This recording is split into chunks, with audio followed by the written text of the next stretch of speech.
Welcome to Health Bulletin. Today, we're exploring a groundbreaking study with global implications for the future of space exploration. As the world looks toward long-term space missions to the Moon, Mars, and beyond, a question arises. What happens especially to the human heart in space? Scientists from Johns Hopkins University sought to answer this by sending bioengineered heart tissue to the International Space Station. And the results? Both concerning and eye-opening. When researchers sent 48 bioengineered heart tissue samples to the International Space Station for 30 days to observe how spaceflight impacts the human heart at a cellular level, the results were compared to identical samples kept on Earth. What they found was startling. Heart cells don't fare well in space. After 30 days, the heart cells in space showed signs of stress and damage, beating with only half the strength of the Earth-based samples. This isn't entirely surprising.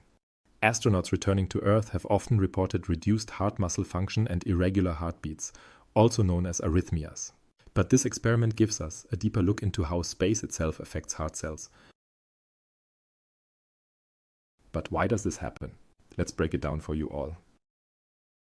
Space doesn't just affect the body on a macro level, like muscle and bone loss, it impacts the very cells that make up our organs. The heart cells in this study experienced elevated levels of inflammation, oxidative damage, and a shortening of sarcomeres. Those are the proteins that help heart cells contract. These changes are similar to what we see in people with heart disease. The mitochondria, often called the powerhouses of the cell, also showed signs of stress. They became larger, rounder, and lost their characteristic shape. This signals that the cells were having trouble producing energy, which likely led to the weakened contractions and overall decline in heart cell function. So what does this mean for our future space travel? These findings are concerning for long-term missions like those to the Moon or Mars, where astronauts could spend months or even years in space. With reduced heart function, increased inflammation, and cellular damage could pose significant risks. Space travel is more than just a test of technology, it's a test of human endurance. As we push further into space, understanding how low gravity affects our vital organs, particularly the heart, is crucial for keeping astronauts safe. So how can we keep our astronauts safe?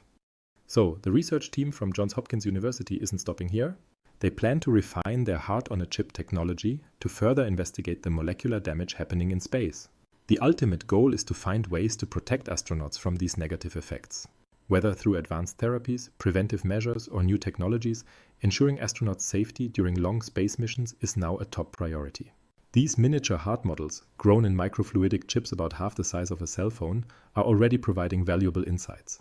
They could hold the key to designing treatments that protect the heart during prolonged space travel, which could help make missions to Mars not only possible, but safe.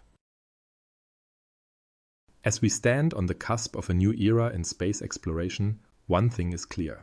We have much to learn about how the human body adapts to life beyond Earth. This research is a reminder that space isn't just a technological challenge, but a biological one. As we prepare for future missions, will we be able to overcome the hurdles our own bodies present? The answer may lie in the very cells that make up our hearts. This study gives us a glimpse of what's at stake, but it also offers hope that science and innovation can keep up with our ambitious plans to explore the final frontier. Thank you for watching Health Bulletin. If you enjoyed this, be sure to subscribe for more updates on global health, the latest in science, and exciting discoveries shaping our future.